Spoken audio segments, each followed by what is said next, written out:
মৰমৰ ছাত্ৰ-ছাত্ৰীসকল, এইটো ইউটিউব চেনেললৈ তোমালোকক আজি পুনৰবাৰ স্বাগতম। আজি তোমালোকৰ বাবে দশম শ্ৰেণী অৰ্থাৎ HSLCৰ সমাজ বিজ্ঞানৰ ইতিহাস খণ্ডৰ অধ্যায় নম্বৰ 4 ভাৰতৰ স্বাধীনতা আন্দোলন আৰু অসমত জাতীয় জাগৰণ নামৰ পাঠটোৰ সকলো পাঠভিত্তিক প্ৰশ্ন উত্তৰ MCQ আৰু লগতে পৰীক্ষাত আহিবলগীয়া গুৰুত্বপূৰ্ণ প্ৰশ্ন উত্তৰবোৰ আলোচনা কৰিম। ছাত্ৰ-ছাত্ৰীসকল, তোমালোকে ভিডিঅ'টো স্কিপ নকৰাকৈ লাষ্টলৈকে চাই থাকিবা। অনুশীলনীত দিয়া আছে অতি চমু উত্তৰৰ প্ৰশ্ন। ইয়াৰ 1 নম্বৰ প্ৰশ্নটো হৈছে ইয়াণ্ডাবু সন্ধি কেতিয়া হৈছিল? ইয়াৰ উত্তৰত হ'ব 1826 চনৰ 24 ফেব্ৰুৱাৰী তাৰিখে। তাৰপিছত 2 নম্বৰ প্ৰশ্নত দিয়া আছে কোম্পানীৰ আমল বুলিলে কোনটো সময়ক বুজোৱা হয়? ইয়াৰ উত্তৰত হ'ব 1826 চনৰ পৰা 1858 চনলৈ। তাৰপিছত 3 নম্বৰ প্ৰশ্নত দিয়া আছে অসমত বাংলা ভাষাৰ প্ৰচলন কেতিয়া হৈছিল? ইয়াৰ উত্তৰত হ'ব 1836 চনত। তাৰপিছত 4 নম্বৰ প্ৰশ্নত দিয়া আছে বাংলা ভাষাৰ ঠাইত অসমত অসমীয়া ভাষাৰ পুনৰ প্ৰচলন কেতিয়া হৈছিল? ইয়াৰ উত্তৰত হ'ব 1873 চনত অৰ্থাৎ 1873। তাৰপিছত 5 নম্বৰ প্ৰশ্নত দিয়া আছে অসম ছাত্ৰ সন্মিলনৰ মুখপাত্ৰখন কি আছিল? ইয়াৰ উত্তৰত হ'ব মিলন। তাৰপিছত 6 নম্বৰ প্ৰশ্নত দিয়া আছে ৰায়ত সভাসমূহৰ মুখ্য উদ্দেশ্য কি আছিল? ইয়াৰ উত্তৰত হ'ব ব্ৰিটিছ চৰকাৰৰ দ্বাৰা প্ৰভাৱিত ভূমি আৰু ৰাজহ ব্যৱস্থাৰ বিৰোধিতা কৰা। তাৰপিছত 7 নম্বৰ প্ৰশ্নত দিয়া আছে সদৌ অসম ৰায়ত সভাৰ গঠন কেতিয়া হৈছিল? ইয়াৰ উত্তৰত হ'ব 1933 চনৰ 8 এপ্ৰিল তাৰিখে। তাৰপিছত 8 নম্বৰ প্ৰশ্নত দিয়া আছে আহোম সভাৰ সম্পাদক কোন আছিল? ইয়াৰ উত্তৰত হ'ব পদ্মনাথ গোহাঁই বৰুৱা। তাৰপিছত 9 নম্বৰ প্ৰশ্নত দিয়া আছে যোৰহাট সাৰ্বজনিক সভা কেতিয়া আৰু কাৰ নেতৃত্বত গঠন কৰা হৈছিল? ইয়াৰ উত্তৰত হ'ব 1884 চনত জগন্নাথ বৰুৱাৰ নেতৃত্বত। কিমান চনত? 1884 চনৰ জগন্নাথ বৰুৱাৰ নেতৃত্বত। তাৰপিছত 10 নম্বৰ প্ৰশ্নত দিয়া আছে অসম প্ৰদেশ কংগ্ৰেছ কমিটিৰ প্ৰথম সভাপতি আৰু সম্পাদক কোন আছিল? ইয়াৰ উত্তৰত হ'ব সভাপতি আছিল কুলধৰ চলিহা আৰু সম্পাদক আছিল নবীন চন্দ্ৰ বৰদলৈ। তাৰপিছত 11 নম্বৰ প্ৰশ্নত দিয়া আছে অসম প্ৰদেশ কংগ্ৰেছ কমিটিৰ আনুষ্ঠানিকভাৱে নিৰ্বাচিত প্ৰথমজন সভাপতি কোন আছিল? ইয়াৰ উত্তৰত হ'ব বিষ্ণুৰাম মেধি। তাৰপিছত 12 নম্বৰ প্ৰশ্নত দিয়া আছে অসমত প্ৰথম প্ৰধানমন্ত্ৰী কোন আৰু কেতিয়া নিৰ্বাচিত হৈছিল? ইয়াৰ উত্তৰত হ'ব গোপীনাথ বৰদলৈ। কিমান চনত? 1946 চনত 1946ত গোপীনাথ বৰদলৈ নিৰ্বাচিত হৈছিল। তাৰপিছত 13 নম্বৰ প্ৰশ্নত দিয়া আছে কুশল কোঁৱৰক কি অপৰাধত ফাঁচি দিয়া হৈছিল? ইয়াৰ উত্তৰত হ'ব সৰু পথাৰত ৰেল বগৰোৱা অপৰাধত। তাৰপিছত 14 নম্বৰ প্ৰশ্নত দিয়া আছে গুৱাহাটী বিশ্ববিদ্যালয় কেতিয়া স্থাপিত হৈছিল? ইয়াৰ উত্তৰত হ'ব 1948 চনৰ 26 জানুৱাৰীত। তাৰপিছত 15 নম্বৰ প্ৰশ্নত দিয়া আছে অসম চিকিৎসা মহাবিদ্যালয় আনুষ্ঠানিকভাৱে কেতিয়া নামাঙ্কিত হয়? ইয়াৰ উত্তৰত হ'ব 1947 চনৰ 3 নৱেম্বৰত। তাৰপিছত 16 নম্বৰ প্ৰশ্নত দিয়া আছে গুৱাহাটী চিকিৎসা মহাবিদ্যালয় কেতিয়া আনুষ্ঠানিকভাৱে আৰম্ভ হয়? ইয়াৰ উত্তৰত হ'ব 1960 চনৰ 20 ছেপ্টেম্বৰ তাৰিখে গুৱাহাটী চিকিৎসা মহাবিদ্যালয় আনুষ্ঠানিকভাৱে আৰম্ভ হয়। তাৰপিছত চমু উত্তৰৰ প্ৰশ্ন। ইয়াৰ 1 নম্বৰ কুৱেশ্যনটো হৈছে অসমীয়া লিটাৰেৰী ছ'চাইটিৰ বিষয়ে চমু টকা লিখা। ইয়াৰ উত্তৰত হ'ব 1836 চনৰ পৰা অসমত চৰকাৰীভাৱে বাংলা ভাষাৰ প্ৰয়োগ কৰা হৈছিল, যাৰ ফলত স্কুল, অফিচ, কাছাৰী, আদালত সকলোতেই বাংলা ভাষাৰ প্ৰচলন আছিল। কিন্তু অসমীয়া ভাষাক পুনৰ চৰকাৰৰ দ্বাৰা মান্যতা দিয়াবলৈ স্বদেশ প্ৰীতি আৰু জাতীয়তাবাদী ভাৱধাৰাৰে অনুপ্ৰাণিত এছাম শিক্ষিত লোকৰ নেৰানেপেৰা প্ৰচেষ্টাৰ অব্যাহত ৰাখিছিল। কলিকাতালৈ উচ্চ শিক্ষাৰ বাবে যোৱা অসমীয়া ছাত্ৰসকল একত্ৰিত হৈ অসমীয়া ভাষা সাহিত্যৰ উন্নয়নৰ অৰ্থে 1872 চনত অসমীয়া লিটাৰেৰী ছ'চাইটিৰ জন্ম দিয়ে। আৰম্ভণিতে আনুষ্ঠানিকভাৱে নেতৃত্ব দিছিল দেৱীচৰণ বৰুৱা আৰু গুণগোবিন্দ ফুকনে। এই অনুষ্ঠানৰ প্ৰধান উদ্দেশ্য আছিল সাহিত্য চৰ্চা। কিন্তু সময় বাগৰাৰ লগে লগে অনুষ্ঠানটোত ৰাজনৈতিক চিন্তাৰো প্ৰকাশ ঘটিছিল। তাৰ পিছত 1872 চনত সংগঠনৰ প্ৰসিদ্ধ সদস্য জগন্নাথ বৰুৱা আৰু মাণিক চন্দ্ৰ বৰুৱাৰ উক্ত ছ'চাইটিৰ তৰফৰ পৰা সেই সময়ৰ ভাইচৰয় লৰ্ড নৰ্থব্ৰুক এখন স্মৃতিপত্ৰ প্ৰদান কৰিছিল। পত্ৰৰ যোগেদি অসমৰ প্ৰাকৃতিক সম্পদৰ উন্নয়ন আৰু অসম আৰু বংগৰ মাজত ৰেল সংযোগ স্থাপনৰ বাবে ব্যৱস্থা গ্ৰহণ কৰিবলৈ আবেদন জনাইছিল। 1885 চনলৈ এই অনুষ্ঠানটো সক্ৰিয় হৈ আছিল। তাৰপিছত 2 নম্বৰ কুৱেশ্যন দিয়া আছে, জোনাকী যুগৰ উল্লেখযোগ্য জাতীয়তাবাদী উত্তৰণৰ এটা চমু আভাস দিয়া। ইয়াৰ উত্তৰত হ'ব 1888 চনৰ গঠন হোৱা অসমীয়া ভাষা উন্নতি সাধিনী সভাৰ প্ৰকাশিত আলোচনীখনৰে নাম আছিল জোনাকী। এই জোনাকী আলোচনীয়েই অসমীয়া সাহিত্যত এক নৱজাগৰণৰ সৃষ্টি কৰিছিল। ইয়াত প্ৰকাশিত কবিতা প্ৰবন্ধসমূহ লেখকসকলৰ জাতীয়তাবাদী চিন্তাৰ প্ৰতিফলন ঘটিছিল।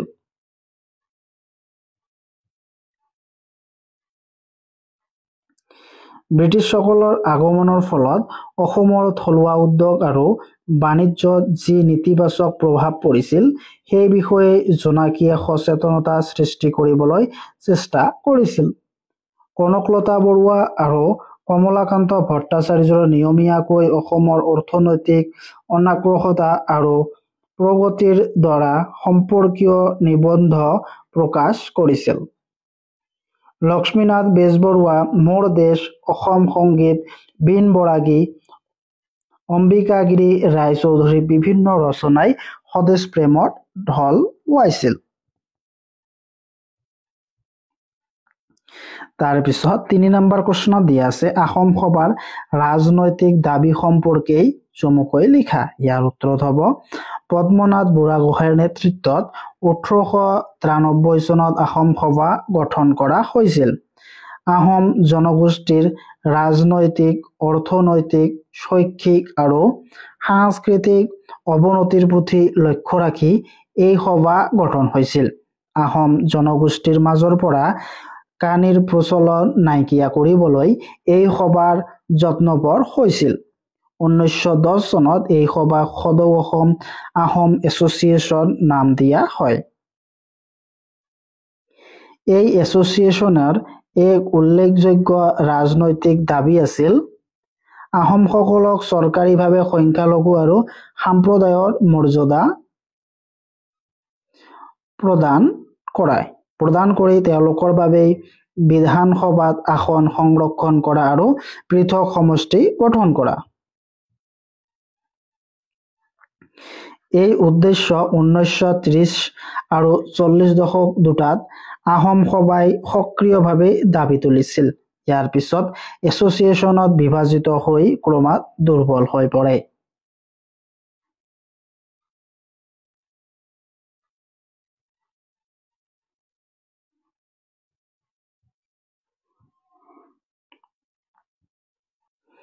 তাৰপিছত 4 নম্বৰ কুৱেশ্যনত দিয়া আছে, আছাম এছ'চিয়েশ্যনে ব্ৰিটিছ চৰকাৰৰ ওপৰত উত্থাপন কৰা বিষয়সমূহ কি আছিল? ইয়াৰ উত্তৰত হ'ব আছাম এছ'চিয়েশ্যনে ব্ৰিটিছ চৰকাৰৰ ওপৰত উত্থাপন কৰা বিষয়সমূহ হৈছে এক নম্বৰটো হৈছে পৌৰসভাত চৰকাৰী বিষয়া আৰু লোকেল বোৰ্ডত চাহ খেতিয়ক আধিপত্যৰ বিৰোধিতা কৰিছিল। তাৰপিছত 2 নম্বৰ আসাম এছ'চিয়েশ্যনে স্থানীয় সমিতিসমূহৰ গণতান্ত্ৰিকৰণৰ দাবী উত্থাপন কৰিছিল আৰু তিনি বৰ্ধিত কৰ, চৰকাৰৰ শুল্ক ব্যৱস্থা আৰু কানিৰ প্ৰচলনৰ বিৰোধিতা কৰিছিল। তাৰপিছত 4 শিক্ষাৰ দিশত অসমক আগুৱাই নিবলৈ চেষ্টা কৰিছিল। সেই উদ্দেশ্য আসাম এছ'চিয়েশ্যনে কটন কলেজত অসমীয়া শিক্ষাৰ নিযুক্তি আৰু অসমত কাৰিকৰী শিক্ষানুষ্ঠান স্থাপনৰ হকে মাত মাতিছিল। 5 1918 চনত মণ্টেগ চেমফৰ্ডৰ ৰিপৰ্টৰ আধাৰত প্ৰস্তাৱিত শাসন সংস্কাৰ অসমক সামৰি লোৱাৰ বাবে দাবী তুলিছিল। সেই উদ্দেশ্যৰ দাবী উত্থাপনৰ বাবে 7জনীয়া এটা জাতীয় দল কলিকতালৈ গৈছিল। পৰৱৰ্তী সময়ত নবীন চন্দ্ৰ বৰদলৈ আৰু প্ৰসন্ন কুমাৰ বৰুৱা সেই দাবী লৈ লণ্ডনলৈও গৈছিল। আসাম এছ'চিয়েশ্যনৰ হেঁচাতে অসম মণ্টেগ চেমফৰ্ডৰ সংস্কাৰ আঁচনি অধীনলৈ আহিছিল বা আছিল। 6 1920 চনৰ অসমত বিশ্ববিদ্যালয় স্থাপনৰ বাবে দাবী তুলিছিল। 7 1921 চনৰ অসহযোগ আন্দোলনত আসাম এছ'চিয়েশ্যনে সক্ৰিয়ভাৱে অংশগ্ৰহণ কৰিছিল। 8 বংগ বিভাজনৰ বিৰোধিতা কৰি অসমক পূব বংগৰ পৰা পৃথক কৰিবলৈ 1907 চনৰ আসাম এছ'চিয়েশ্যন চৰকাৰৰ ওপৰত স্মাৰক পত্ৰ দাখিল কৰিছিল। তাৰপিছত 9 বিধানসভাত প্ৰতিনিধিত্বৰ দাবী তুলিছিল। তাৰপিছত 5 নম্বৰ প্ৰশ্নত দিয়া আছে অসমত অসহযোগ আন্দোলনৰ নেতৃত্ব দিয়া অসমীয়া নেতাসকলৰ বিষয়ে উল্লেখ কৰা। ইয়াৰ উত্তৰ হ'ব অসমত 1920 পৰা 21 চনৰ পৰা আৰম্ভ হোৱা অসহযোগ আন্দোলনত বহুকেইজন গণ্যমান্য ব্যক্তি জড়িত আছিল। 1921 চনৰ জুন মাহত অসম প্ৰদেশ কংগ্ৰেছ কমিটিৰ গঠন হোৱাৰ পিছতেই অসমত অসহযোগ আন্দোলনৰ জোৰ আগবাঢ়িবলৈ ধৰিলে আৰু অতি সোনকালেই ই সৰ্বভাৰতীয় আন্দোলনৰ সৈতে জড়িত হৈ পৰিল। সেই সময়ত অসম প্ৰদেশ কংগ্ৰেছ কমিটিৰ সভাপতি আৰু সম্পাদক ক্ৰমেই কুলধৰ চলিহা আৰু নবীন চন্দ্ৰ বৰদলৈ আন্দোলনৰ প্ৰচাৰ আৰু প্ৰসাৰত গুৰুত্বপূৰ্ণ অৱদান আগবঢ়াইছিল। চন্দ্ৰনাথ শৰ্মা, হেমচন্দ্ৰ বৰুৱা, অনিয় কুমাৰ দাস, মহিবুদ্দিন আহমেদ আদিৰ নেতৃত্বত অসমৰ যুৱকসকলেই চৰকাৰী শিক্ষানুষ্ঠানসমূহ বৰ্জন কৰি এই আন্দোলনত অংশগ্ৰহণ কৰিছিল। তাৰোপৰি লক্ষ্মীধৰ শৰ্মা, ৰোহিণীকান্ত হাতীবৰুৱা, বিমলাকান্ত বৰুৱা, কনকচন্দ্ৰ বৰুৱা, বেণুধৰ শৰ্মা, তিলক শৰ্মা আদিৰ দৰেই স্বনামধন্য ব্যক্তিও এই আন্দোলনত বাটকটীয়া হৈ জনতাক নেতৃত্ব দিছিল। ছাত্ৰসকলৰ অনুসৰণ কৰি নবীন চন্দ্ৰ বৰদলৈ, তৰুণৰাম ফুকন, কুলধৰ শৰ্মা, বিষ্ণুৰাম মেধি আদি উকিলসকলেও ওকালতি ত্যাগ কৰি আন্দোলনত ভাগ লৈছিল। তাৰপিছত 6 নম্বৰ প্ৰশ্নত দিয়া আছে কাহিংহাম কাৰ্কুলাৰৰ বিষয়ে লিখা। ইয়াৰ উত্তৰ হ'ব আইন অমান্য আন্দোলনক ব্ৰহ্মপুত্ৰ উপত্যকাত এক বৃহৎ আন্দোলনলৈ ৰূপান্তৰিত কৰাত স্কুল কলেজৰ শিক্ষা গ্ৰহণ কৰি থকা ছাত্ৰ ছাত্ৰীসকলেই যথেষ্ট অৰিহণা আগবঢ়াইছিল। সেয়ে ইংৰাজ চৰকাৰে ছাত্ৰসকলক এই আন্দোলনৰ পৰা বিৰত ৰাখিবলৈ বিভিন্ন ব্যৱস্থা কৰিছিল। 1930 চনত কাহিংহাম কাৰ্কুলাৰ তেনে এক ব্যৱস্থাৰ অংশ আছিল। কাহিংহাম চাৰ্কুলাৰে জাৰি কৰা ছাত্ৰ আৰু তেওঁলোকৰ অভিভাৱকসকলক আন্দোলনত অংশ লোৱাৰ পৰা বিৰত ৰাখিছিল। চৰকাৰৰ দোষী সাব্যস্ত হোৱা সকলক জৰিমনা বিহাৰ লগতে ছাত্ৰবৃত্তিৰ পৰা তেওঁলোকক বঞ্চিত কৰা হ'ব বুলি ঘোষণা কৰিছিল।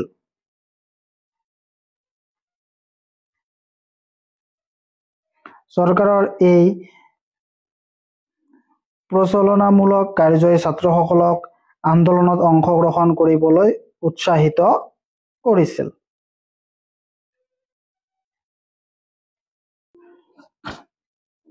7 নম্বৰ কুৱেশ্যনত দিয়া আছে গোপীনাথ বৰদলৈ মন্ত্ৰীসভাই স্বাধীনতাৰ পিছত মুখামুখি হোৱা সমস্যা সম্পৰ্কে চমুকৈ লিখা। ইয়াৰ উত্তৰত হ'ব স্বাধীনতাৰ ঠিক পিছতেই উত্তৰ পূৰ্বাঞ্চলৰ সীমান্ত সমস্যাৰ সন্মুখীন হ'বলগীয়া হৈছিল। 1947 চনৰ দেশ বিভাজনেই ভাৰতবৰ্ষৰ আন আন অঞ্চলৰ লগতে উত্তৰ পূব ভাৰতৰ যোগাযোগ বিচ্ছিন্ন কৰিছিল। মাত্ৰ 12 কিলোমিটাৰ বহল সংকীৰ্ণ স্থলভাগেই উত্তৰ পূবক ভাৰতৰ অন্য প্ৰান্তৰ লগত সংযোগ কৰি ৰাখিছিল। বিভাজনৰ পিছত পশ্চিমবংগ আৰু অসমৰ মাজত ৰেলপথ আৰু পথ পৰিবহণ হঠাৎ পূব পাকিস্তানৰ অন্তৰ্গত হৈ পৰিছিল। বিভাজনৰ বাবে বংগ, অসম আৰু আৰাকান অঞ্চলৰ মাজত চলি থকা অৰ্থনৈতিক বাণিজ্যত বাধা আহি পৰিছিল। ইয়াৰ আগতেই অঞ্চলটোত কৃষি, শিল্পজাত সামগ্ৰী, চাহ, নীল, মৰাপাট, ৰেচম আদিৰ আন্তৰ্জাতিক বাণিজ্যৰ প্ৰচলন আছিল। কিন্তু বিভাজনৰ পিছত আন্তৰ্জাতিক বাণিজ্যৰ বিসৰ্জন দি দেশীয় বাণিজ্যতহে মনোনিৱেশ কৰা হয়। ইয়াৰ উপৰিও উত্তৰ পূৰ্বাঞ্চলৰ ভৌগোলিক পুনৰ্গঠন আৰু অনুপ্ৰৱেশকাৰী সমস্যা দেখা দিছিল। 1962 চনত চীনৰ ভাৰত আক্ৰমণৰ উত্তৰ পূব ভাৰতৰ নিৰাপত্তাৰ প্ৰতি প্ৰচণ্ড ভাবুকি কঢ়িয়াই আনিছিল। তাৰপিছত 8 নম্বৰ কুৱেশ্যনত দিয়া আছে অসম কৃষি বিশ্ববিদ্যালয় প্ৰতিষ্ঠানৰ চমু ইতিহাস লিখা। ইয়াৰ উত্তৰত হ'ব 1923 চনত কৰিমগঞ্জত আৰু তাৰ পিছত তিতাবৰত অন্য এক কৃষি গৱেষণা কেন্দ্ৰৰ প্ৰতিষ্ঠাই অসম কৃষি বিশ্ববিদ্যালয় আৰম্ভণিৰ পদক্ষেপ আহিছিল। এই কেন্দ্ৰসমূহে যদিও গৱেষণা আৰু প্ৰশিক্ষণৰ আবিৰ্ভাৱ অবিৰামভাৱে চলাই গৈছিল, তথাপি এখন সুকীয়া কৃষি আৰু পশু মহাবিদ্যালয় আৱশ্যকীয় হৈ পৰিছিল। তাৰে পৰিপ্ৰেক্ষিতত বৰদলৈ মন্ত্ৰীসভাৰ দিনত 1948 চনত নগাঁৱত অসম পশু মহাবিদ্যালয় আৰু যোৰহাটত অসম কৃষি মহাবিদ্যালয় স্থাপন কৰা হৈছিল। এই দুয়োখন মহাবিদ্যালয় সামৰি 1969 চনত অসম কৃষি বিশ্ববিদ্যালয় স্থাপন কৰা হয়। অসম কৃষি বিশ্ববিদ্যালয় উত্তৰ পূৰ্বৰ একমাত্ৰ আৰু প্ৰথম বৃত্তিমুখী বিশ্ববিদ্যালয়। তাৰপিছত 9 নম্বৰ কুৱেশ্যনত দিয়া আছে অসম চিকিৎসা মহাবিদ্যালয় প্ৰতিষ্ঠাৰ চমু ইতিহাস লিখা। ইয়াৰ উত্তৰত হ'ব ডিব্ৰুগড়ত উত্তৰ পূব ভাৰতৰ প্ৰথমখন চিকিৎসা মহাবিদ্যালয় স্থাপন কৰা হৈছিল। 1900 চনত ডিব্ৰুগড়ত ডক্টৰ জন বেৰী হোৱাইটৰ 50,000 টকাৰ অনুদানৰ পুঁজিৰেই বেৰী হোৱাইট মেডিকেল স্কুল স্থাপন হৈছিল। ডক্টৰ জন বেৰী হোৱাইট আছিল লখিমপুৰৰ চিভিল চাৰ্জন। 1910 চনত এই চিকিৎসা মহাবিদ্যালয়ৰ বাবে ইংলেণ্ডৰ পৰা 2টা এক্স-ৰে মেচিন আমদানি কৰি অনা হৈছিল আৰু ৰেডিঅলজি বিভাগ আৰম্ভ কৰা হৈছিল। দ্বিতীয় বিশ্বযুদ্ধৰ পিছত এই বিদ্যালয়খনৰ ওপৰেৰে এখন চিকিৎসা মহাবিদ্যালয় বা চিকিৎসালয় চৌহদলৈ স্থানান্তৰিত কৰা হৈছিল, যিখন যুদ্ধৰ সময়ত আমেৰিকা যুক্তৰাষ্ট্ৰৰ সৈন্যবাহিনীয়ে ব্যৱহাৰ কৰিছিল। স্বাধীনতাৰ পিছত 1947 চনৰ 3 নৱেম্বৰ তাৰিখে এই বিদ্যালয়খনক আনুষ্ঠানিকভাৱে অসম চিকিৎসা মহাবিদ্যালয় নামেৰে নামাঙ্কিত কৰা হয়। তাৰপিছত দীঘল উত্তৰৰ প্ৰশ্ন। ইয়াৰ 1 নম্বৰ কুৱেশ্যনটো হৈছে অসমীয়া ভাষা উন্নতি সাধনী সভাৰ ভূমিকা আৰু কাৰ্যাৱলীৰ বিষয়ে আলোচনা কৰা।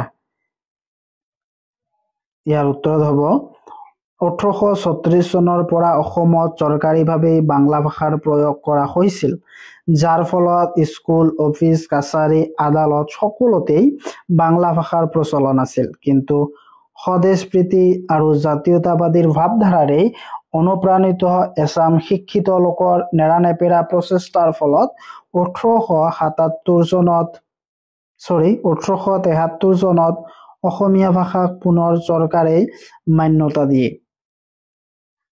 তৎসত্ত্বেও বাংলা ছপাশালত অসমীয়া ভাষাৰ স্বতন্ত্ৰতাৰ ওপৰত আক্ৰমণ 1880 পৰা 85 চনলৈকে চলি আছিল।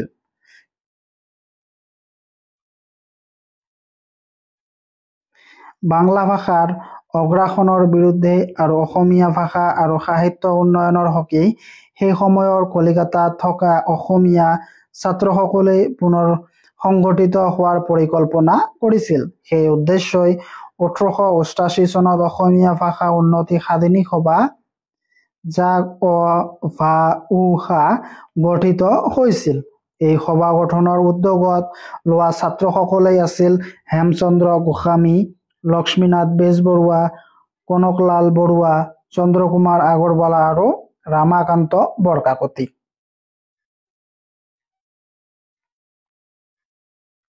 এই সভাত অসমীয়াসকলৰ মাজত একতা আৰু জাতীয়তাবাদ গঢ়ি তুলিবলৈ চেষ্টা কৰিছিল। এই সভাত অসমীয়া ভাষাৰ এক শক্তিশালী বিজ্ঞানসন্মত উত্তৰণৰ লগত অসমৰ সকলো পাঠশালাত পৰিশুদ্ধ আৰু উন্নত মানৰ ব্যাকৰণৰ প্ৰয়োগৰ বাবে পদক্ষেপ গ্ৰহণ কৰিছিল। তদুপৰি এই সভাই অন্যান্য ভাষাৰ উল্লেখনীয় পুথিসমূহ অসমীয়া ভাষালৈ অনুবাদ কৰাৰ কামো হাতত লোৱা হৈছিল। এই সভাৰ প্ৰচেষ্টাতেই হেমচন্দ্ৰ বৰুৱাই হেমকোষ প্ৰকাশৰ কাম হাতত লৈছিল। অসমত ভাষা উন্নতি সাধিনী সভাই বুৰঞ্জী, সংস্কৃত, সাহিত্য আৰু ভাষা সম্পৰ্কে নিজৰ মাজেৰে বৌদ্ধিক আলোচনা ব্যাহত ৰাখিছিল আৰু অসমৰ বিভিন্ন প্ৰান্তত ইয়াৰ শাখা প্ৰতিষ্ঠাৰ বাবে প্ৰচেষ্টা চলাইছিল। তাৰোপৰি এই সভাৰ দ্বাৰা প্ৰকাশিত আলোচনী জোনাকীয়ে অসমত এটা নতুন যুগৰ সূচনা কৰিছিল। 2 নম্বৰ প্ৰশ্নত দিয়া আছে অসম ছাত্ৰ সন্মিলনৰ অৱদানৰ বিষয়ে লিখা। ইয়াৰ উত্তৰত হ'ব অসম ছাত্ৰ সন্মিলন 1916 চনত গঠন হৈছিল। গুৱাহাটীত বহা ইয়াৰ প্ৰথমখন অধিৱেশনত সভাপতিত্ব কৰিছিল লক্ষ্মীনাথ বেজবৰুৱাদেৱে। এই সন্মিলনৰ মুখ্য উদ্দেশ্য আছিল অসমীয়া ভাষাৰ উন্নতি সাধন কৰা। ছাত্ৰ সন্মিলনৰ অসমৰ বিভিন্ন বিদ্যালয় আৰু মহাবিদ্যালয়ৰ ছাত্ৰ-ছাত্ৰীসকলৰ মত আদান প্ৰদান কৰি এক সম্পৰ্ক স্থাপন কৰিবলৈ চেষ্টা কৰিছিল। এই সন্মিলন প্ৰথম অৱস্থাত ৰাজনীতিৰ লগত জড়িত নাছিল যদিও পিছত দেশৰ জাতীয় আন্দোলনৰ সক্ৰিয়ভাৱে অংশগ্ৰহণ কৰিছিল। ছাত্ৰ সন্মিলনৰ মুখপাত্ৰ আছিল মিলন।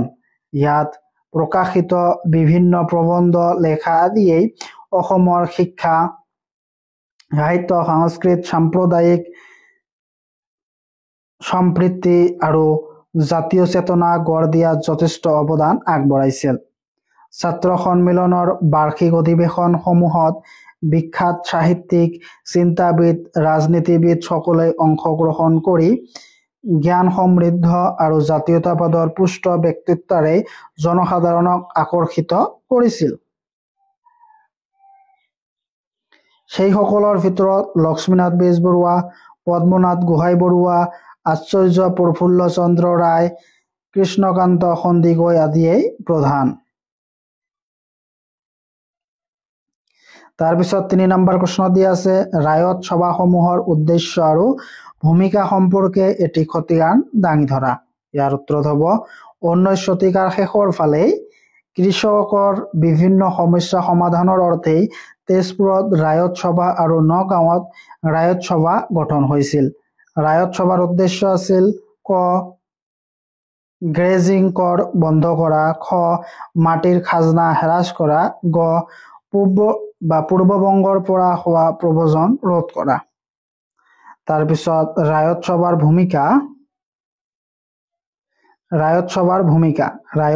অসমত ব্ৰিটিছ চৰকাৰৰ দ্বাৰা প্ৰভাৱিত নতুন ভূমি নীতি আৰু ৰাজহুৱা ব্যৱস্থাৰ বিৰোধিতা কৰিছিল। অৱশ্য 1861 পৰা 93 চনলৈ ভূমি ৰাজহৰ প্ৰতিবাদ কৃষকৰ দ্বাৰা উত্তৰ কামৰূপকে ধৰি অন্যান্য ঠাইতো হোৱা প্ৰতিবাদ ৰায়ত সভাই কোনো ভূমিকা লোৱা নাছিল। 1930 পৰা 34 চনৰ আইন আন্দোলন সময়ত অসম কংগ্ৰেছ সমিতিৰ তত্ত্বাৱধানত অসমত ৰায়ত সভাসমূহ পুনৰ সক্ৰিয় হৈ উঠিছিল। এইবিলাকৰ ভিতৰত নদুৱাৰ, ছয়দুৱাৰ,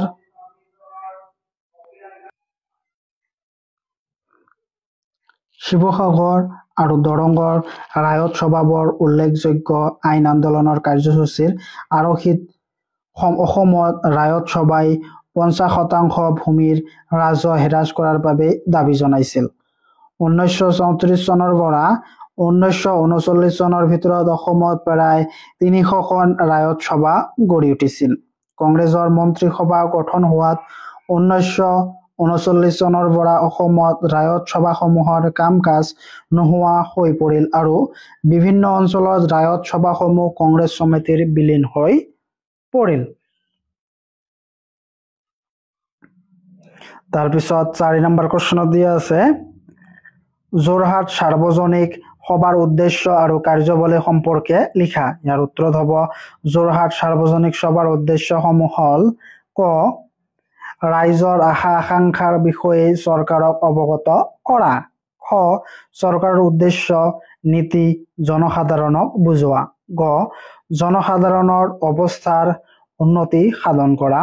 যোৰহাটৰ সাৰ্বজনিক সভাৰ কাৰ্যাৱলীসমূহ হ'ল ক 1886 চনৰ চৰকাৰৰ ভূমি ৰাজহ ব্যৱস্থাৰ বিৰুদ্ধে প্ৰতিবাদ সাব্যস্ত কৰিছিল, খ 1892 পৰা 93 চনৰ সভাত কৃষক সমাজৰ লগত একেলগে বৰ্ধিত কৰাৰ বিৰোধ কৰিছিল,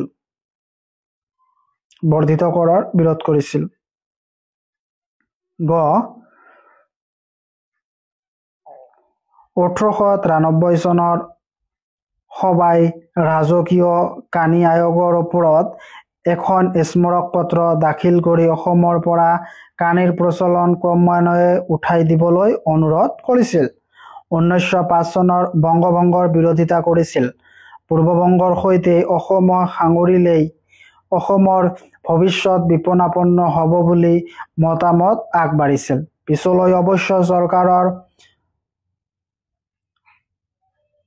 প্ৰৰোচনাত পৰি সভাপতি জগন্নাথ বৰুৱাই বংগভংগৰ বিৰোধিতাৰ মনোভাৱ ত্যাগ কৰিছিল। এই সভাই নতুন প্ৰদেশ অসমীয়াৰ অধিকাৰ স্বাক্ষৰণ সংৰক্ষণ কৰিবলৈ দাবী জনাইছিল। 5 নম্বৰ প্ৰশ্নত দিয়া আছে আছাম এছ'চিয়েশ্যনৰ ব্ৰিটিছ শাসনাধীন অসমত সমাজ সংস্কাৰৰ বাবে আগবঢ়োৱা অৱদান সম্পৰ্কে লিখা। ইয়াৰ উত্তৰ হ'ব 1903 চনত জন্ম লাভ কৰা আছাম এছ'চিয়েশ্যন ৰাইজৰ মুখপাত্ৰ হিচাপে পোনপ্ৰথমেই সেৱা আগবঢ়াইছিল। অৱশ্য ই প্ৰত্যক্ষ আৰু সক্ৰিয়ভাৱে চৰকাৰৰ বিৰুদ্ধে কৰ্মপন্থা বা কাৰ্যপন্থা লোৱা নাছিল। ই শান্তিপূৰ্ণভাৱে সাংবিধানিক আৰু প্ৰশাসনীয় সংস্কাৰৰ মাধ্যমেৰে ৰাইজৰ সমস্যাসমূহ সমাধানৰ দাবী তুলিছিল। আছাম এছ'চিয়েশ্যনৰ কেইবাজনো সদস্য আইন অন্য সভাৰ সদস্য হোৱাৰ বাবে সভাৰ প্ৰস্তাৱসমূহ অইন সভাত কাৰ্যকাৰী কৰাৰ সুবিধা পাইছিল। এই অনুষ্ঠানটোৰ উল্লেখযোগ্য কাম-কাজসমূহ হৈছে 1 পৌৰসভাত চৰকাৰী বিষয়া আৰু লোকেল বোৰ্ডত চাহ খেতিয়ক অধিপত্যৰ বিৰোধিতা কৰিছিল। 2 আছাম এছ'চিয়েশ্যনে স্থায়ী সমিতিসমূহৰ গণতান্ত্ৰিকৰণৰ দাবী উত্থাপন কৰিছিল। 3 বৰ্ধিত কৰ, চৰকাৰৰ শুল্ক ব্যৱস্থা আৰু কানিৰ প্ৰচলনৰ বিৰোধিতা কৰিছিল।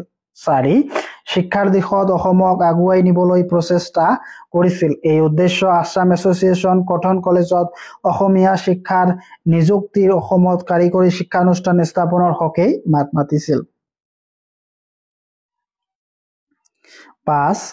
1918 চনৰ মণ্টেগ চেমফৰ্ডৰ ৰিপৰ্টৰ আধাৰত প্ৰস্তাৱিত শাসন উত্থানৰ বাবেই 7জনীয় এটা সজাতি দল কলিকতালৈ গৈছিল। পৰৱৰ্তী সময়ত নবীন চন্দ্ৰ বৰদলৈ আৰু প্ৰসন্ন কুমাৰ বৰুৱাই সেই দাবী লৈ লণ্ডনলৈও গৈছিল। আছাম এছ'চিয়েশ্যনৰ হেঁচাত অসম মেণ্টেগ চেমফৰ্ডৰ সংস্কাৰৰ আঁচনিৰ অধীনত আহিছিল।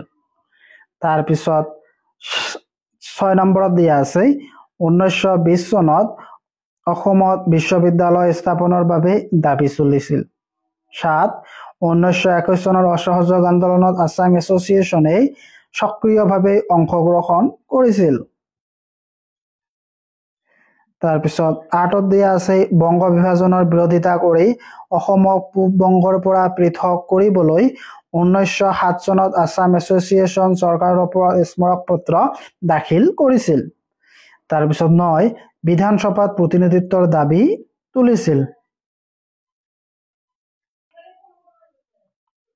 6 নম্বৰত দিয়া আছে অসম প্ৰদেশ কংগ্ৰেছ কমিটিৰ জন্ম আৰু মুখ্য ভূমিকা সম্পৰ্কে সংক্ষিপ্ত বিৱৰণ দিয়া।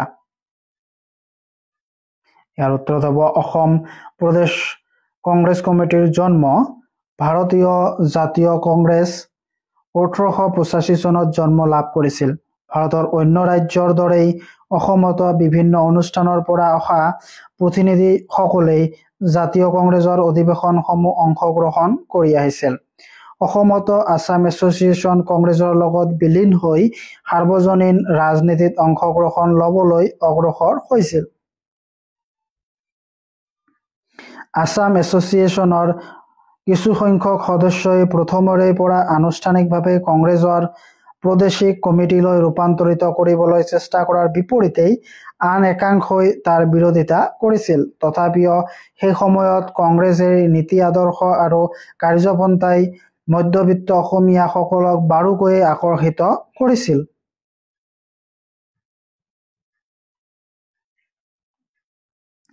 আছাম এছ'চিয়েশ্যনক কংগ্ৰেছৰ সংগঠনৰ ৰূপ দিবলৈ 18 এপ্ৰিল 1921 চনত ছবিলাল উপাধ্যায়ৰ পৌৰোহিত্যত এখন বিশেষ অধিৱেশন অনুষ্ঠিত কৰা হয়। সেই বছৰৰ জুন মাহত নবীন চন্দ্ৰ বৰদলৈ, ছবিলাল উপাধ্যায়, কৃষ্ণকান্ত ভট্টাচাৰ্যৰ উদ্যোগত অসম প্ৰদেশ কংগ্ৰেছ কমিটি গঠন কৰা হয়। অসম প্ৰদেশ কংগ্ৰেছ কমিটিৰ ভূমিকা।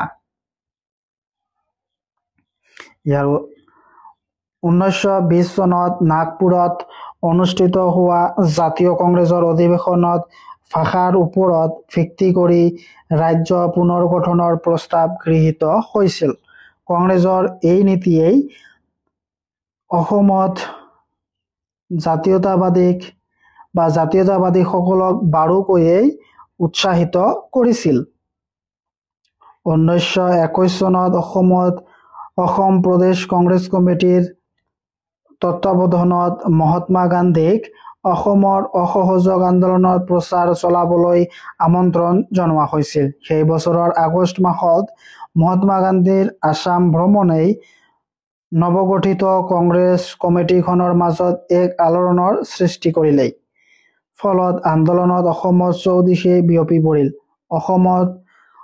অসম প্ৰদেশ কংগ্ৰেছ কমিটিয়ে 1926 চনৰ পাণ্ডুত জাতীয় কংগ্ৰেছৰ 41তম বাৰ্ষিক অধিৱেশনত আয়োজন কৰিছিল। 1946 চনৰ সাধাৰণ নিৰ্বাচনৰ বৃহৎ জয়েৰে কংগ্ৰেছৰ সংখ্যা গৰিষ্ঠতা লাভ কৰিছিল আৰু লোকপ্ৰিয় গোপীনাথ বৰদলৈ অসমৰ প্ৰথমজন প্ৰধানমন্ত্ৰী ৰূপে নিৰ্বাচিত হৈছিল।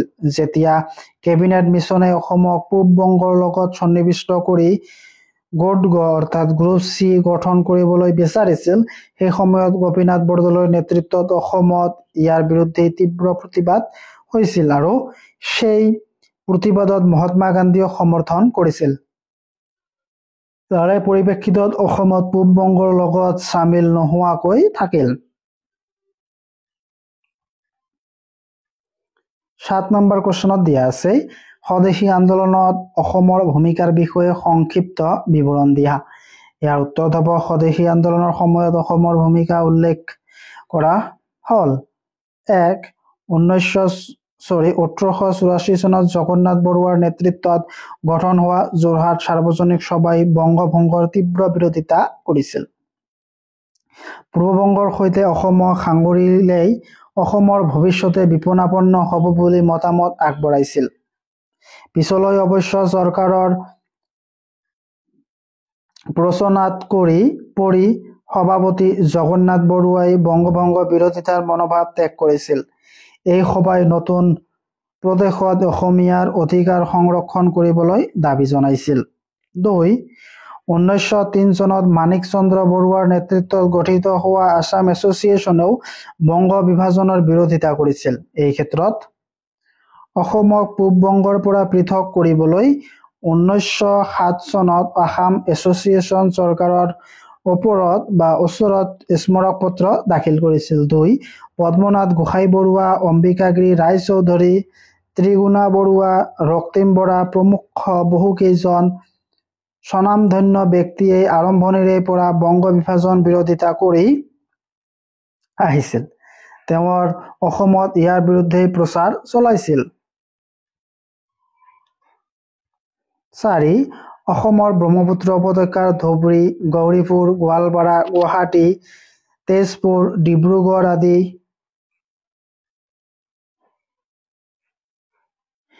নগৰত এই আন্দোলনৰ প্ৰভাৱ পৰিছিল। অসম কেশৰী, অম্বিকাগিৰি ৰায়চৌধুৰী আৰু গোবিন্দ লাহোৰীয়ে গুৱাহাটীৰ ছাত্ৰসকলৰ মাজত বিদ্ৰোহী সংগঠনৰ জন্ম দিছিল। তেওঁলোকেই অসমত স্বদেশী বস্তুসমূহৰ ব্যৱহাৰৰ পক্ষে প্ৰচাৰ চলাইছিল। তাৰ ফলস্বৰূপেই অসমৰ মানুহে নিমখৰ সলনি খাৰ, বেনাৰসৰ চেনি, থলুৱা এৰী মুগা, কপাহী আৰু বস্ত্ৰ ব্যৱহাৰ কৰিছিল। 5. গুৱাহাটীত এদল ছাত্ৰই সপ্তাহত 2 দিন জাহাজ ঘাটত কুলিৰ কাম কৰি উপাৰ্জন কৰাৰ ধন স্বদেশী আন্দোলনলৈ দান দিছিল। 6. অম্বিকাগিৰি ৰায়চৌধুৰী বিনন্দী ভাৰত নামৰ এখন বিদ্ৰোহী নাটকৰ জৰিয়তে আন্দোলনৰ প্ৰচাৰ চলাইছিল। অৱশ্য পুলিচে এই নাটকৰ পাণ্ডুলিপি তেওঁৰ পৰা বাজেয়াপ্ত কৰে।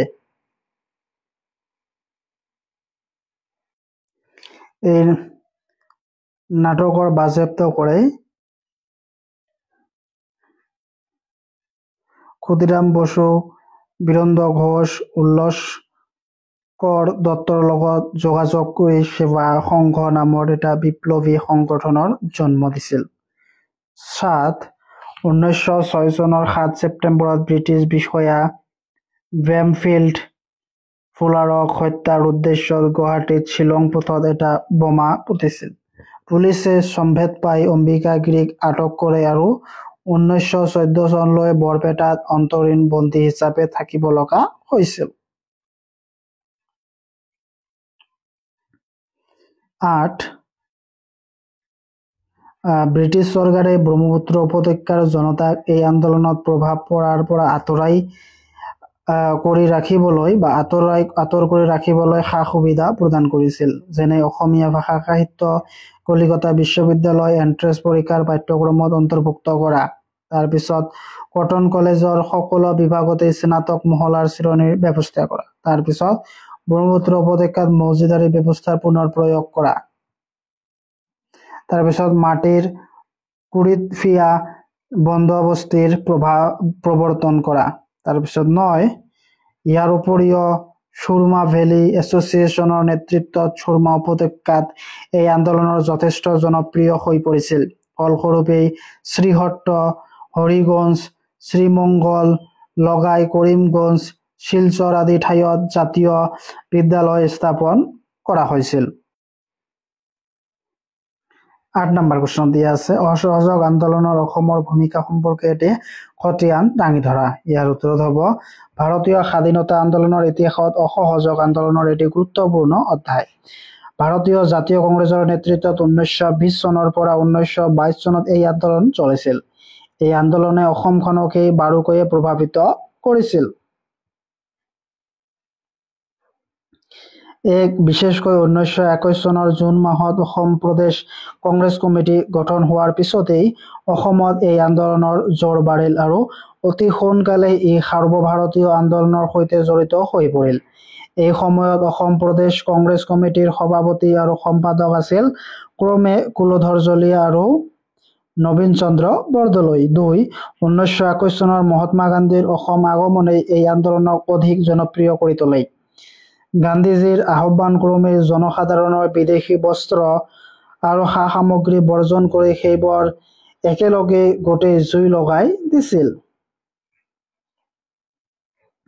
তিনি চন্দ্ৰনাথ শৰ্মা, হেমচন্দ্ৰ বৰুৱা, অমিয় কুমাৰ দাস, মহিবুদ্দিন আহমেদ আদিৰ নেতৃত্বত অসমৰ যুৱকসকলে চৰকাৰী শিক্ষানুষ্ঠানসমূহ বৰ্জন কৰি এই আন্দোলনত অংশগ্ৰহণ কৰিছিল। তাৰোপৰি লক্ষ্মীধৰ শৰ্মা, ৰোহিণীকান্ত হাতীবৰুৱা, বিমলাকান্ত বৰুৱা, কনকচন্দ্ৰ বৰুৱা, বেণীধৰ শৰ্মা, তিলক শৰ্মাৰ আদিৰ দৰে স্বনামধন্য ব্যক্তিয়ে এই আন্দোলনৰ বাটকটীয়া হৈ জনতাক নেতৃত্ব দিছিল। 4 ছাত্ৰসকলৰ অনুসৰণ কৰি নবীন চন্দ্ৰ বৰদলৈ, তৰুণৰাম ফুকন, কুলধৰ শৰ্মা, বিষ্ণুৰাম মেধি আদি উকিলসকলে ওকালতি ত্যাগ কৰি আন্দোলনত ভাগ লৈছিল। 5 আন্দোলনৰ প্ৰভাৱত গুৱাহাটী, যোৰহাট, নলবাৰী, তেজপুৰ, শিৱসাগৰ, নগাঁও, কৰিমগঞ্জ আদি বিভিন্ন অঞ্চলত এই আন্দোলনৰ প্ৰভাৱ জাতীয় শিক্ষানুষ্ঠান গঢ় লৈ উঠিছিল। 1921 চনত গুৱাহাটীত প্ৰথম জাতীয় শিক্ষানুষ্ঠান তিলক সৌৰণী স্কুল প্ৰতিষ্ঠা কৰা হৈছিল। 6 এই আন্দোলনৰ ফলত অসমত কানিৰ প্ৰচলন একেবাৰে কমি গৈছিল আৰু তাৰ প্ৰভাৱত চৰকাৰৰ সংগৃহীত ৰাজহৰ পৰিমাণো কমি আহিছিল। 7 এই আন্দোলনৰ ফলত অসমত খাদী বস্ত্ৰৰ জনপ্ৰিয়তাৰ বৃদ্ধিৰ চাহিদাও বৃদ্ধি পাইছিল। 8 অসমৰ বিভিন্ন চাহ বাগান নিয়োজিত হৈ থকা বনুৱাসকলেই তেওঁলোকৰ ওপৰত চলা ঔপনিৱেশিক শাসন আৰু শোষণৰ বিৰুদ্ধে প্ৰতিবাদ জনাইছিল। তেওঁলোকৰ কেইবাটাও হৰতাল পালন কৰিছিল, কাম-কাজ বন্ধ কৰি দিছিল। 1921 চনত কৰিমগঞ্জ, চৰাগলা আৰু লাংগাই উপত্যকাত প্ৰায় 8,000 বনুৱাই কংগ্ৰেছৰ নেতৃত্বত একেলগ হৈ ব্ৰিটিছৰ শাসন বিৰোধিতা কৰিছিল। পিছত মালিক পক্ষই তেওঁলোকৰ ওপৰত হেঁচা প্ৰয়োগ কৰি ফলত তেওঁলোকৰ আন্দোলনৰ পৰা আঁতৰাই আনিছিল।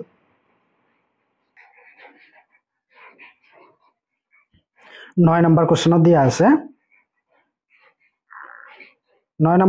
দিয়া আছে আইন অমান্য আন্দোলন অসমৰ ভূমিকা সম্পৰ্কে এটি খতিয়ান দাঙি ধৰা।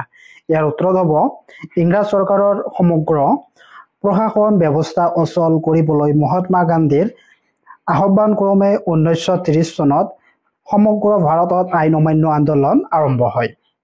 অসমত হেমচন্দ্ৰ বৰুৱা, মহম্মদ তৈয়বুল্লাহ, বিষ্ণুৰাম মেধি, অম্বিকাগিৰি ৰায়চৌধুৰী আদিৰ নেতৃত্বত জনসাধাৰণ গুৱাহাটীত জৰ্জ ফিল্ডত একত্ৰিত হৈ মহাত্মা গান্ধীৰ নেতৃত্বত আৰম্ভ হোৱা ল' 9 প্ৰতি আনুগত্য প্ৰদৰ্শন কৰে।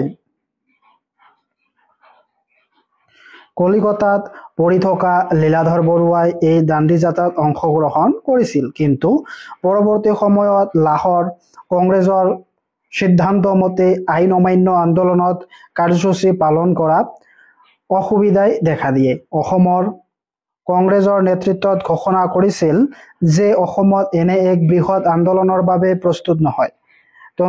তৰুণৰাম ফুকন, ৰোহিণী কুমাৰ চৌধুৰী, নবীন চন্দ্ৰ বৰদলৈ আদি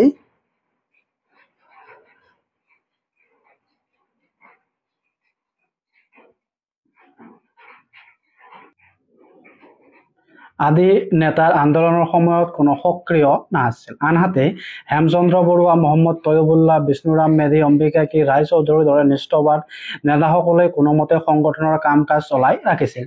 আন্দোলনৰ বিভিন্ন দিশ চাবলৈ বহুতো সমিতি আৰু উপসমিতি গঠন কৰা হৈছিল।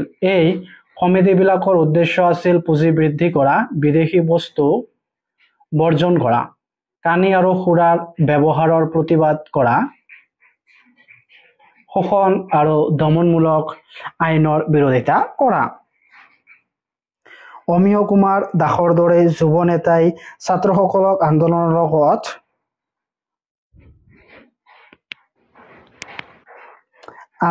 লগত জড়িত কৰিবলৈ চেষ্টা চলাইছিল যদিও প্ৰথম অৱস্থাত আশানুক্ৰমে সঁহাৰি পোৱা নাছিল। অৱশ্য 1930 চনৰ 14 এপ্ৰিলত জৱাহৰলাল নেহৰু আৰু 5 মেত মহাত্মা গান্ধীক পুলিচে গ্ৰেপ্তাৰ কৰাৰ প্ৰতিবাদত এক বৃহৎ সংখ্যক ছাত্ৰই হৰতালত অংশগ্ৰহণ কৰিছিল। ছাত্ৰসকলে শিক্ষানুষ্ঠানসমূহ বৰ্জন কৰিছিল। কহিংহাম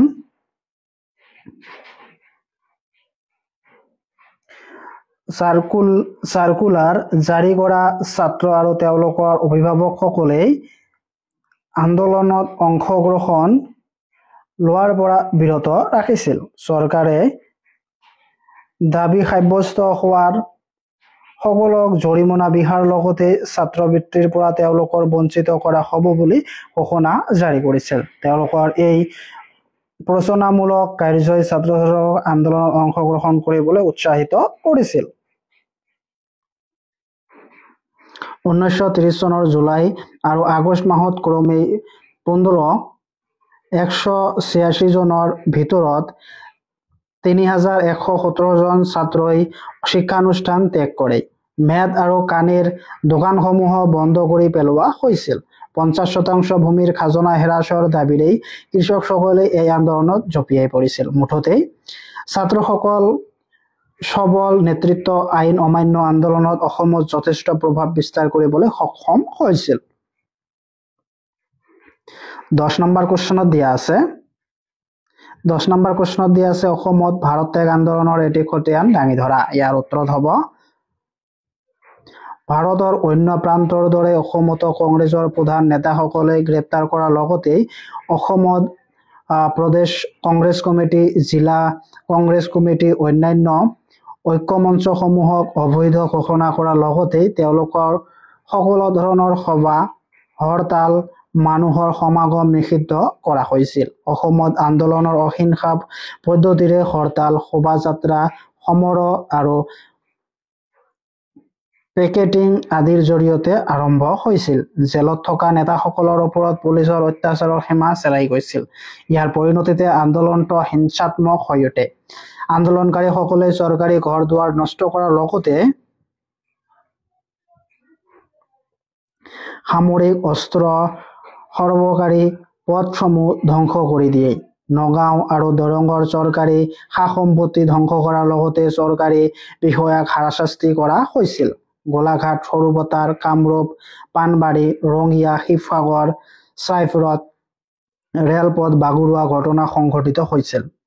আন্দোলনকাৰীসকলক প্ৰশমিত কৰিবলৈ ব্ৰিটিছে দমনমূলক নীতি গ্ৰহণ কৰিছিল। শ শ নিৰপৰাধী লোকক পুলিচক লাঠিৰ কোবত আহত হৈছিল। নগাঁও, বহৰমপুৰ, গহপুৰ, বেজিমিয়া, ঢেকিয়াজুলি,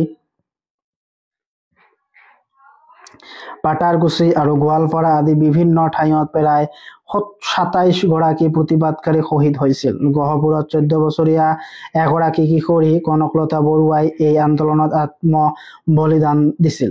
হাজাৰ হাজাৰ লোকক জেলত ভৰোৱা হৈছিল। চৰকাৰৰ আন্দোলনকাৰী ৰাইজৰ সামৰিক, অসামৰিক অধিকাৰ, বাক স্বাধীনতা, সংবিধান, মাধ্যমৰ স্বাধীনতা খৰ্ব কৰিছিল। আন্দোলনৰ নেতাবিলাকক বহিৰ্বিশ্বৰ সৈতে যোগাযোগ বন্ধ কৰি দিছিল। ইয়াৰ জেলৰ বাহিৰত থকা কিছুমান নেতাই আত্মগোপন কৰি এই আন্দোলন আগবাঢ়ি নিবলৈ চেষ্টা কৰিছিল। অসমত এই আন্দোলনকাৰী সংগঠনৰ নেতৃত্ব কৰিছিল শংকৰ চন্দ্ৰ বৰুৱা, মহেন্দ্ৰ হাজৰিকা, জ্যোতিপ্ৰসাদ আগৰৱালা, লক্ষ্মীনাথ গোস্বামী, বজ্ৰনাথ শৰ্মা, গহেন্দ্ৰ চন্দ্ৰ গোস্বামীয়ে এই সংগঠনৰ শিৱসাগৰ, নগাঁও, দৰং, কামৰূপ, বজালী আদি অঞ্চলত গঢ় লৈ উঠিছিল। আন একাংশ আন্দোলনকাৰীয়ে ব্ৰিটিছৰ সমান্তৰালকৈ অসমৰ বিভিন্ন প্ৰান্তত চৰকাৰ গঠন কৰিছিল। অসমত বজালী, ঢকুৱাখানা, ৰহা, জামুগুৰি, বাহজানী আদি ঠাইত আন্দোলনকাৰীয়ে গাঁও পঞ্চায়তৰ গঠন কৰি স্থানীয় শাসন ব্যৱস্থা গঢ়ি তুলিছিল। কংগ্ৰেছৰ নেতাসকলে কাৰাবাস খাটি থকাৰ সময়তে 1944 চনত ইংৰাজ চৰকাৰে সৰ্বশক্তি প্ৰয়োগ কৰাৰ আন্দোলনত জুই প্ৰশমিত কৰিছিল। 11 নম্বৰ প্ৰশ্নত দিয়া আছে বৰদলৈ মন্ত্ৰীসভাৰ নেতৃত্বত অসমত স্থাপিত হোৱা শিক্ষানুষ্ঠানৰ বিষয়ে এটি সংক্ষিপ্ত বিৱৰণ দিয়া। ইয়াৰ উত্তৰ হ'ব অসমৰ কৃষি বিশ্ববিদ্যালয়। 1923 চনত কৰিমগঞ্জ আৰু তাৰ পিছত তিতাবৰত অন্য এক কৃষি গৱেষণা কেন্দ্ৰৰ প্ৰতিষ্ঠান অসমত বিশ্ববিদ্যালয়ৰ আৰম্ভণিৰ পদক্ষেপ হৈছিল বা আছিল। এই কেন্দ্ৰসমূহত যদিও গৱেষণা আৰু প্ৰশিক্ষণৰ অবিৰামভাৱে চলাই গৈছিল, তথাপিও এখন সুকীয়া কৃষি আৰু পশু মহাবিদ্যালয় আৱশ্যকীয় হৈ পৰিছিল। তাৰে পৰিপ্ৰেক্ষিতত বৰদলৈ মন্ত্ৰীসভাৰ দিনত 1948 চনত নগাঁও অসম পশু মহাবিদ্যালয় আৰু যোৰহাটত অসম কৃষি মহাবিদ্যালয় স্থাপন কৰা হৈছিল। এই দুয়োখন মহাবিদ্যালয় সামৰি 1969 চনত অসম কৃষি বিশ্ববিদ্যালয় স্থাপন কৰা হয়। অসমত কৃষি বিশ্ববিদ্যালয় উত্তৰ পূৰ্বৰ একমাত্ৰ আৰু প্ৰথম বৃত্তিমুখী বিশ্ববিদ্যালয়। এই বিশ্ববিদ্যালয়ৰ মূল উদ্দেশ্যসমূহ হৈছে ক কৃষিত মানৱ সম্পদৰ বিকাশ সাধন কৰা, খ কৃষিত বিকাশৰ বাবে নিৰন্তৰ গৱেষণা কৰা, গ প্ৰযুক্তিবিদ্যাৰ উন্নতি আৰু ইয়াৰ ৰাজহুৱা প্ৰচাৰ কৰা, খ কৃষি খণ্ডৰ প্ৰযুক্তিবিদ্যাৰ ব্যৱহাৰ প্ৰসাৰিত কৰা, ঙ কৃষি খণ্ডৰ লগত জড়িত সকলো শ্ৰেণীৰ লোকৰ মাজত এক সামঞ্জস্য ৰক্ষা কৰা আৰু খাদ্যৰ ক্ষেত্ৰত নিৰাপত্তা সৃষ্টি কৰা। গুৱাহাটী বিশ্ববিদ্যালয় উত্তৰ পূব ভাৰতৰ আটাইতকৈ পুৰণি আৰু প্ৰথমখন ৰাজহুৱা বিশ্ববিদ্যালয় হ'ল গুৱাহাটী বিশ্ববিদ্যালয়। 1948 চনৰ 26 জানুৱাৰী তাৰিখে এই বিশ্ববিদ্যালয়খন স্থাপন কৰা হৈছিল। গুৱাহাটীত বিশ্ববিদ্যালয় স্থাপন কৰাৰ সম্ভৱ বুলি পোনতেই মত প্ৰকাশ কৰিছিল। কলিকতা বিশ্ববিদ্যালয় আয়োগৰ অধ্যক্ষ ছাৰ মাইকেল চেডলাৰে এই সম্পৰ্কত 1917 চনত শিৱসাগৰত অনুষ্ঠিত আছাম এছ'চিয়েশ্যনৰ বাৰ্ষিক সম্পৰ্কত 1917 চনত সভাতো এখন বিশ্ববিদ্যালয় স্থাপনৰ বাবে ৰাজহুৱা দাবী উত্থাপিত কৰিছিল। পৰৱৰ্তী সময়ত যাৱতীয় তথ্যপাতি আৰু স্থান নিৰ্বাচন কৰিবলৈ 1940 চনত সূৰ্যকুমাৰ ভূঞাক বিশেষ বিষয়া হিচাপে নিযুক্তি দিয়া হৈছিল। অসমত চৰকাৰৰ গুৱাহাটী বিশ্ববিদ্যালয় অধীনত 1947 চনৰ অধীনত 1948 চনৰ গুৱাহাটী বিশ্ববিদ্যালয় স্থাপিত হয়। প্ৰতিষ্ঠাকালত ইয়াৰ অধীনত 17খন মহাবিদ্যালয় আৰু 8টি স্নাতকোত্তৰ বিভাগ আছিল। তাৰপিছত অসম চিকিৎসা মহাবিদ্যালয়, ডিব্ৰুগড়ৰ উত্তৰ পূবৰ প্ৰথমখন চিকিৎসা মহাবিদ্যালয় স্থাপন কৰা হৈছিল। 1900 চনত ডিব্ৰুগড়ৰ ডক্টৰ জন বেৰী হোৱাটৰ 50,000 টকাৰ অনুদানৰ পুঁজিৰে বেৰী হোৱাট মেডিকেল স্কুল স্থাপন হৈছিল।